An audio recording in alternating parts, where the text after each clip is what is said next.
Hello dear future officer, स्वागत है आप सभी का ओनली एस के टारगेट प्रीलिम 2021 में। करंट अफेयर्स का हम रिवीजन करेंगे एमसीक्यूज के थ्रू। इन वीडियोस की ऑलरेडी प्लेलिस्ट बनी हुई है, आप वहां से जाके चेक कर सकते हो। साथ ही साथ आप ओनली एस का टेलीग्राम चैनल भी अवेलेबल है, ओनली एस नथिंग एल्स के नाम से, आप उसे भी ज्वाइन कर सकते हैं। आपको वहाँ UPSC state PSS related material guidance वगैरह अवेलेबल हो जाएगा। क्वेश्चन नंबर 1 दिया हुआ है, पार्लियामेंट से रिलेटेड है।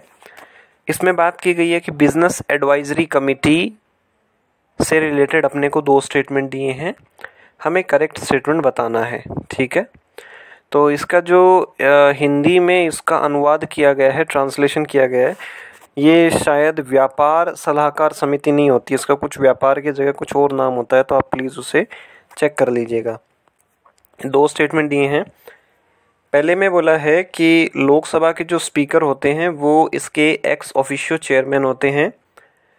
दूसरा बोला है कि पार्लियामेंट की सबसे बड़ी कमेटी होती है, इसमें 30 सदस्य होते हैं, 30 मेंबर्स होते हैं। जहाँ तक पहले स्टेटमेंट की बात है, बहुत बेसिक सा स्टेटमेंट है। हमें पता है कि general purpose committee, rules committee and business advisory committee, इन तीनों कमेटियों के जो चेयरमैन होते हैं वो एक्स ऑफिशियो जो चेयरमैन होते हैं वो स्पीकर होते हैं। पहला सही है। जहाँ तक सबसे बड़ी कमेटी की बात है, तो 30 सदस्य वाली कमेटी, एस्टीमेट्स जो कमेटी होती है वो सबसे बड़ी होती है, ना कि business advisory committee. Option number A यानी कि 1 ओनली यहाँ पे हमारा करेक्ट हो गया। इंग्लिश में आप इसे यहाँ देख पाएंगे। एंड इस कमेटी का जो फंक्शन होता है वो ये होता है कि पार्लियामेंट या लोकसभा जब सेशन में रहेगी तो कौन कौन से काम, यानी कि किसको कितना टाइम अलॉट करना है, ये सब चीज़ें जो है वो देखी जाती हैं इसके द्वारा। हिंदी में आप इसे यहाँ देख पाएंगे। क्वेश्चन नंबर 2 में बात की गई है कि इंडिया ने कौन कौन सी कंट्रीज़ के साथ में कॉम्प्रिहेंसिव इकोनॉमिक पार्टनरशिप एग्रीमेंट को साइन किया हुआ है। 3 हमें दिए हुए कंट्रीज़ के नाम, Japan, south Korea and Malaysia. India ने बहुत सारी कंट्रीज़ के साथ में पार्टनरशिप एग्रीमेंट किए हुए हैं, तो हर कंट्री का नाम हम लोग जो है वो याद नहीं रख सकते हैं। तो उस हिसाब से अगर हम देखेंगे तो हो सकता है कि ये क्वेश्चन हमें थोड़ा हार्ड लगे। रिसेंटली मलेशिया के साथ में हमारे जो रिलेशंस हैं वो अच्छे नहीं चल रहे थे, क्योंकि जब हमने कश्मीर से आर्टिकल 370 हटाया तो जो मलेशिया के जो प्राइम मिनिस्टर है उनका इंडिया को लेके नेगेटिव कमेंट था। तो ये क्वेश्चन थोड़ा सा हार्ड है। जापान के साथ भी हमने साइन किया हुआ है 2011 के अंदर। इंडिया और मलेशिया का भी 2011 के अंदर है। एंड साउथ कोरिया के साथ हमने 2009 में साइन किया है। ऑप्शन नंबर डी करेक्ट हो गया। 1, 2 एंड 3 तीनों के तीनों सही हैं। थोड़ा हार्ड लेवल का क्वेश्चन है क्योंकि ये रेगुलर क्वेश्चन नहीं है, एंड हिंदी में आप इसे यहाँ देख पाएंगे। क्वेश्चन नंबर 3 में दिया हुआ है, प्रगति पोर्टल के बारे में दिया हुआ है। प्रगति पोर्टल, ये प्रगति पोर्टल बहुत इजी है एंड हमें बताना है कि प्रगति पोर्टल किस लिए लॉन्च किया गया है। 4 हमें स्टेटमेंट दिए हैं कि पोषण जो अभियान चलता है, नेशनल न्यूट्रिशन मिशन, उससे रिलेटेड ये है। दूसरे में दिया है कि कोल सप्लाई जो है उससे रिलेटेड है। तीसरे में दिया है कि गवर्नेंस में अकाउंटेबिलिटी आए। चौथे में दिया है कि गांव के जो एरिया हैं, रूरल जो डिस्ट्रिक्ट्स हैं हमारे, वहाँ पे लर्निंग डेवलपमेंट हो। तो पोषण अभियान के लिए ये पोर्टल नहीं है, ये पोर्टल जो है वो गवर्नेंस से रिलेटेड है। ऑप्शन नंबर सी हमारा करेक्ट हो गया। बहुत ईजी है ये। एंड प्राइम मिनिस्टर इस प्रगति पोर्टल के थ्रू कई बार मीटिंग भी लेते रहते हैं, तो इसका पूरा नाम होता है proactive governance and timely implementation. State level पे एंड सेंट्रल लेवल पे बहुत सारी स्कीम्स चलती है, बहुत सारे प्रोग्राम चलते हैं जो कि किसी न किसी कारण की वजह से डिले हो जाते हैं। तो ऐसी कंडीशन में वहाँ प्राइम मिनिस्टर और उनके जो साथी होते हैं वो गाइडेंस देते हैं, जो भी बोटल नेक्स होती हैं, जो भी प्रॉब्लम्स होती हैं, उन सबको रिमूव करने की कोशिश की जाती है। हिंदी में आप इसे देख पाएंगे। और प्रकाश जो पोर्टल है वो कोयले से रिलेटेड है। क्वेश्चन नंबर 4 दिया हुआ है, सुकन्या समृद्धि जो योजना है अपनी, उससे रिलेटेड हमें 3 स्टेटमेंट दिया है। पहले स्टेटमेंट में बात की गई है कि ये एक सेविंग स्कीम है जिसमें जो लड़की है, गर्ल जो चिल्ड्रन है, उसके माता पिता को टारगेट किया गया है। ठीक है। दूसरे में दिया गया है कि जो भी पैसे हम जमा कराएंगे, सेविंग डिपॉजिट करवाएंगे, उसमें से कुछ पैसे यानी कि एक प्रोपोर्शन जो है हम उस लड़की की मैरिज के लिए निकलवा सकते हैं, विड्रॉ कर सकते हैं।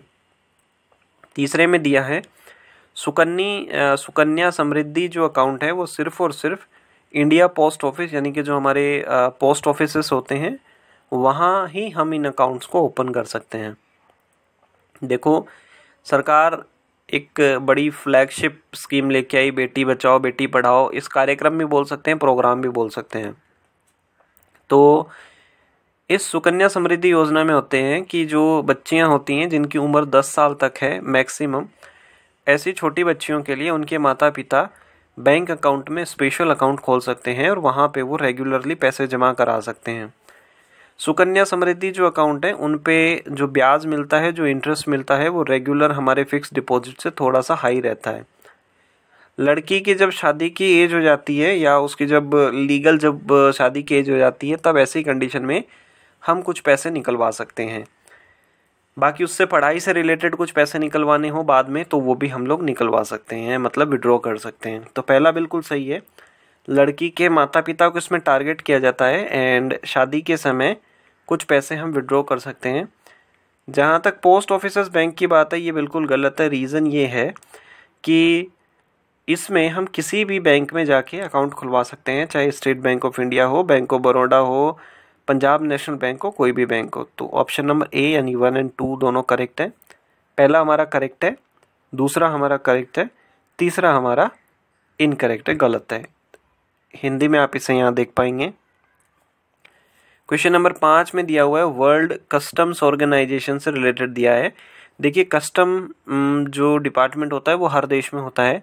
इंपोर्ट एंड एक्सपोर्ट जो भी होता है, आयात और निर्यात होता है, उससे रिलेटेड काम जो है वो कस्टम डिपार्टमेंट करता है, चाहे एयरपोर्ट्स पे हो या जो हमारे पोर्ट्स हैं, बंदरगाह है, वहाँ पे भी ये काम करते हैं। तो इसी से रिलेटेड वर्ल्ड कस्टम्स ऑर्गेनाइजेशन।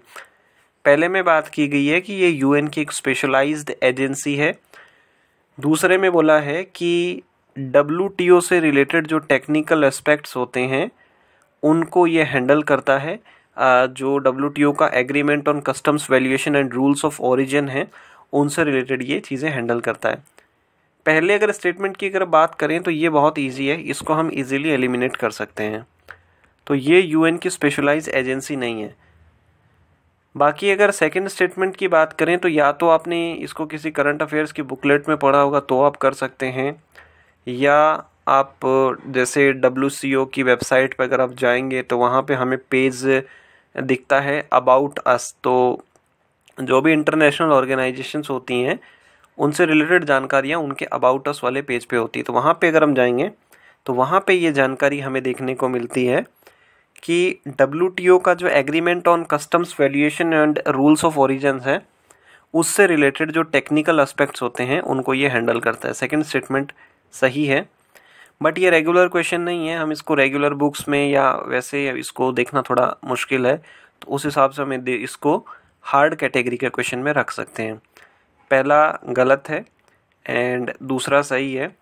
तो ये जो रूल्स ऑफ ओरिजिन होते हैं इसमें होता है कि कोई भी प्रोडक्ट अगर हम सेल कर रहे हैं तो हमें जानकारी देनी पड़ेगी कि इसका रूल्स ऑफ ओरिजिन क्या है।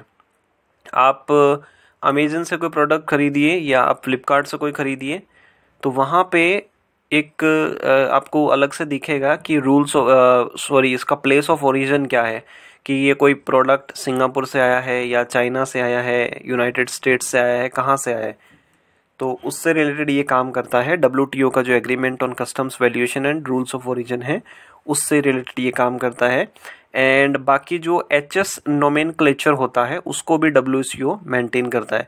देखिए HS में क्या होता है कि यहाँ पे हार्मोनाइज ये जो सिस्टम है इसमें कोई भी प्रोडक्ट पे एक इस तरीके का कोड रहता है, ठीक है। तो ये कोड से देखो, जैसे ये एप्पल का कोड है 0081000, ये 8 नंबर का है। तो 2 से हमें देखने को मिलता है कि वेजिटेबल प्रोडक्ट है, 8 से हमें देखने को मिलता है कि ये एडिबल फ्रूट है, मतलब खाने के लायक है। बाकी 8 से हमें एप्पल, पियर, क्विनीन। तो HS कोड इसी को बोलते हैं हार्मोनाइज्ड ये जो सिस्टम होता है, इसके थ्रू हम किसी भी प्रोडक्ट के बारे में पता लगा सकते हैं, ठीक है। एंड हिंदी में आप इस क्वेश्चन की डिटेल यहाँ से देख पाएंगे। तो आज आपकी परफॉर्मेंस कैसी रही आप ज़रूर बताइएगा। इन वीडियोस को आप अपने साथी बंधुओं के साथ शेयर भी करिए। ओनली आईएएस के साथ जुड़े रहने के लिए आप सभी लोगों का बहुत बहुत धन्यवाद। आपका दिन मंगलमय हो। हेलो डियर फ्यूचर ऑफिसर, स्वागत